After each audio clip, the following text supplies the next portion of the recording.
जय श्री राधे। पूज्य श्री सद्गुरुदेव भगवान के चरणों में प्रणाम। पूज्य श्री चक्र जी का जीवन चरित्र। अर्चा विग्रह को पत्थर, धातु, काष्ठ आदि मानना भगवान का अपराध है। अर्चा विग्रह माना जाता है आराध्य का श्री विग्रह। जिस श्री मूर्ति में जिन भक्त महापुरुषों की श्रद्धा होती है, उस श्री विग्रह में उतनी ही अधिक दिव्य शक्ति का आविर्भाव होता है। इस दृष्टि से दक्षिण भारत का तिरुपति मंदिर बहुत श्रेष्ठ है। वर्ष में लाखों श्रद्धालु उनका दर्शन करके अपने को कृतार्थ मानते हैं। तिरुपति के श्री वेंकटेश जी के श्री विग्रह के ऐसे ही दो अनुभव चक्र जी को हुए। जब तीर्थ यात्रा ट्रेन मद्रास पहुंची तो वहां के शिवकर्ण पोद्दार, जो स्वामी अखंडानंद जी महाराज के शिष्य हैं, स्वामी जी, उनके साथ ब्रह्मचारी दादाजी प्रेमानंद जी, स्वामी प्रबुद्धानंद जी और श्री चक्र जी को अपने घर ले गए। ट्रेन को मद्रास में 3 दिन रुकना था। यहीं बड़ी लाइन से छोटी लाइन की ट्रेन बदलनी थी। ये सब लोग पोद्दार जी के यहाँ ही ठहरे रहे। अनंत श्री स्वामी अखंडानंद सरस्वती को आगे मदुरई से ट्रेन छोड़कर बम्बई होते हुए वृंदावन लौट आना था। चक्र जी के कन्हई को श्रीमद् भागवत सुनाने के लिए ट्रेन को तिरुपति तो कन्याकुमारी की यात्रा करके लौटते में जाना था। अतः महाराज श्री ने मद्रास से मोटर कार से जाकर तिरुपति दर्शन का निर्णय किया। श्री शिवकर्ण पोद्दार अपनी कार से श्री स्वामी जी के साथ ब्रह्मचारी प्रेमानंद दादाजी, स्वामी प्रबुद्धानंद जी तथा चक्र जी को लेकर चल पड़े।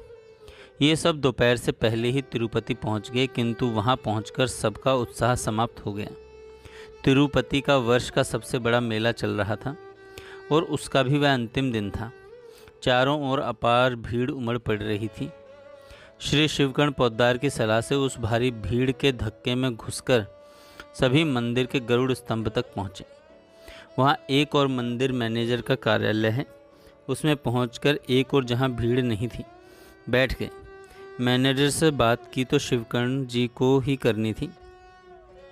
मैनेजर से बात तो शिवकर्ण जी को करनी ही थी। वही तमिल तथा अंग्रेजी बोल सकते थे, परंतु बात करने पर वे श्री वेंकटेश्वर की विशेष अर्चा, सबसे बड़ी अर्चा, जिसकी दक्षिणा 5 सहस्त्र रुपये है, वह भी करने को प्रस्तुत हो गए। किंतु मैनेजर ने कह दिया, उत्सवों के दिनों में सब विशेष अर्चा बंद रहती है, आज कोई अर्चा कराना किसी प्रकार संभव नहीं। मैनेजर स्वयं स्थिति देखने चले गए। वे सहानुभूति से विचार कर रहे थे, किंतु स्थिति से विवश थे। तिरुपति के मंदिर में दर्शकों को पंक्ति में जाने के लिए फर्श में गड्ढे, लोहे के खंभों और उनमें लगाए सरियों से सर्वथा बंद घूमते जाने की पक्की व्यवस्था है। उसमें बीच में किसी प्रकार भी निकला नहीं जा सकता। खंभों पर श्री मूर्ति से या मंदिर के निज द्वार से दूरी अंकित है। इसमें तभी प्रवेश संभव है कि दर्शनार्थियों की पंक्ति कितनी लंबी है। मैनेजर ने लौटकर बताया, मंदिर में बनी 1 मील 4 फलांग की पंक्ति पूरी भरी है। अभी लगभग 4-5 हजार व्यक्ति लगने की प्रतीक्षा में हैं। मैं केवल इतना कर सकता हूं कि आप लोगों को इस पंक्ति के अंत में खड़ा कर दूं। 8 बजे रात्रि तक आपको दर्शन हो पाएंगे। आज तो कुछ और करते ही भीड़ उग्र होकर हिंसक हो जाएगी। उसी दिन रात्रि 8 बजे इनकी ट्रेन यात्रा मद्रास से चल देने वाली थी। अतः पंक्ति में खड़े होने को प्रस्तुत हो जाएं कई घंटे तक यह भी अवसर नहीं था। जहाँ सब लोग बैठे थे वहीं एक छोटा डेस्क था। श्री स्वामी जी महाराज ने उसे अपने सामने खींच लिया था। उन्होंने उस पर दोनों कोहनी टिकाकर दोनों हथेलियों पर सिर रखकर झुका लिया। महाराज श्री की यह उदासी चक्र जी को बहुत अखरी। उनके मन में तुरंत आया, यात्रा से लौटते ही वे मेरे कन्हई को भागवत सुनाने वाले हैं, तब उनकी यह नन्ही इच्छा क्यों नहीं पूरी होनी चाहिए। धीरे से चक्र जी ने महाराज श्री से कहा, निराशा की कोई बात नहीं है, कोई लड़का भी दर्शन करा देगा। दूसरे किसी का भी ध्यान चक्र जी की बात पर नहीं गया। केवल श्री स्वामी जी ने नेत्र उठाकर निराशा की दृष्टि से चक्र जी की ओर देख लिया, जैसे वे चक्र जी को उलाना ही देते हों। कुछ मिनट बीते थे कि वहाँ एक लड़का आया। 17-18 वर्ष का, मोटा तगड़ा और गौर वर्ण, लंबा मुख, केवल श्वेत धोती पहने, मस्तक पर रामानुजी तिलक लगाए कोई ब्राह्मण कुमार लगता था। कंधे पर उज्ज्वल जनेऊ था। उसने किसी से भी एक शब्द हिंदी में नहीं कहा। तमिल में शिवकर्ण पोद्दार से पूछा, स्वामी उदास क्यों बैठे हो? बतलाने पर सीधे मैनेजर ने जाकर बोला, मैं इन स्वामी को दर्शन करा लाऊं। बतलाने पर सीधे मैनेजर से जाकर वह लड़का बोला, मैं इन सबको दर्शन करा लाऊं। मैनेजर ने खींचकर ही कहा था, करा सको तो करा दो। उसने संकेत किया और ये सभी उठकर साथ चल पड़े। वह सबको परिक्रमा में ले जाकर हुंडी के पास से होता हुआ मंदिर के निज कक्ष के चौखट तक ले गया। इस मार्ग से केवल पुजारी ही भीतर जाते हैं। अब चौखट से श्री मूर्ति के सामने तक तो एक ही रास्ता था। उसने दर्शनों की पंक्ति में बाईं भुजा सीधी डालकर पंक्ति को रुकने का संकेत किया तो ये सभी लोग खड़े हो गए। कोई एक शब्द भी नहीं बोला। उसके संकेत के अनुसार श्री स्वामी जी और उनके पीछे चक्र जी तथा साथ के अन्य सभी लोग पंक्ति में लग गए। अब इन लोगों से पहले केवल 8-10 लोग थे जो धीरे धीरे आगे बढ़ रहे थे। वह बालक हमारे बराबर पंक्ति से पृथक चलता आया और जब सभी लोग श्री मूर्ति के सन्मुख चौड़ाई में खड़े थे, उसने तमिल में पुजारी जी से अष्टोत्तरशत अर्चन करने को कहा।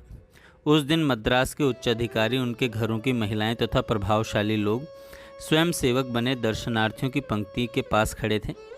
किसी को कहीं रुकने नहीं दिया जाना था। श्री मूर्ति के सामने भी चलते चलते सिर झुकाना था, लेकिन ये सभी लोग खड़े रहे। पुजारी ने श्री वेंकटेश्वर भगवान पर मंत्रोच्चारण पूर्वक 108 तुलसी दल चढ़ाया, कपूर की आरती की, फिर स्वामी जी और सबके मस्तक से मुकुट का स्पर्श कराया। यह करके दोनों हाथ उठाकर उसने श्री स्वामी जी से पूछा, दर्शन अच्छा? सभी ने स्वीकार कर लिया कि दर्शन भली प्रकार हो गया। अब उस बालक के संकेत से सभी निज कक्ष के द्वार की ओर बढ़े। द्वार से निकलकर परिक्रमा की ओर मुड़ते ही श्री स्वामी जी ने पीछे देखकर पूछा, वे कहाँ हैं? श्री शिवकर्ण पोद्दार ने कुछ क्षण ढूंढने का प्रयत्न भी किया, किंतु अब वह वहाँ कहीं होते तब तो दिखलाई पड़ते। सभी लोग मंदिर से बाहर निकले। सायंकाल से पर्याप्त पूर्व मद्रास आ गए। मार्ग में श्री स्वामी जी ने सजल नेत्रों से प्रेम पूर्वक चक्र जी से कहा, तुम्हारा यह लड़का बहरूपिया तो है ही, किंतु बहुत ज़बरदस्त है। इसी यात्रा में ट्रेन कन्याकुमारी होकर लौटी। श्री काल हस्तेश्वर के दर्शन करके सभी लोग तिरुपति आए।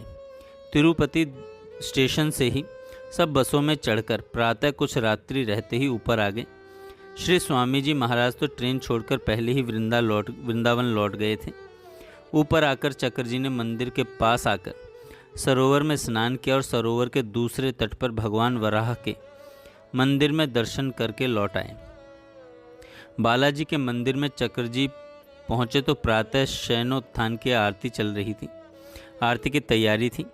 वहाँ के स्तोत्रकर्ता ब्राह्मण पंक्तिबद्ध मंगल गान कर रहे थे। चक्र जी स्नान के समय और भी पीछे कुछ स्तुति पाठ किया करते थे। उस दिन स्तुति पाठ हो गया था, किंतु मंदिर खुला तो चक्र जी भी तनिक उच्च स्वर से ही श्रीमद् भागवत में श्री सुखदेव जी द्वारा की गई स्तुति नमः परस्मै पुरुषाय बोलते हुए दर्शन करने भीतर चले गए। मंदिर के निज कक्ष के चौखट पर पैर रखते ही चौंक गए। वे श्री वेंकटेश्वर भगवान को सदा ऐसा तिलक लगता है कि श्री विग्रह के दोनों नेत्र तिलक की श्वेत रेखाओं से ढके रहते हैं। चक्र जी को उस दिन वे रेखाएं नहीं दिखी। दोनों बड़े बड़े कमल लोचन जैसे सजीव हो गए थे और इनकी ओर सुप्रसन्न देख रहे थे। इनकी दृष्टि उन नेत्रों पर टिक गई। इन्होंने पलकें भी झपकाकर देखा। श्री मूर्ति के सामने भी गए और दर्शन करके उल्टे पैरों चौखट तक लौटे भी और स्तुति भी कर रहे थे। नेत्र भगवान के नेत्रों पर लगे थे। पैर चलते गए और प्रभु नेत्र खोलकर सस्नेह चक्र जी को देख रहे थे। मंदिर से लौटने पर चक्र जी ने साथ के कई यात्रियों से पूछा तो उन्होंने बतलाया कि उन्हें तो भगवान के नेत्र तिलक की रेखाओं से ढके हुए ही दर्शन हुए। जय श्री राधे। आगे हम कल सुनेंगे।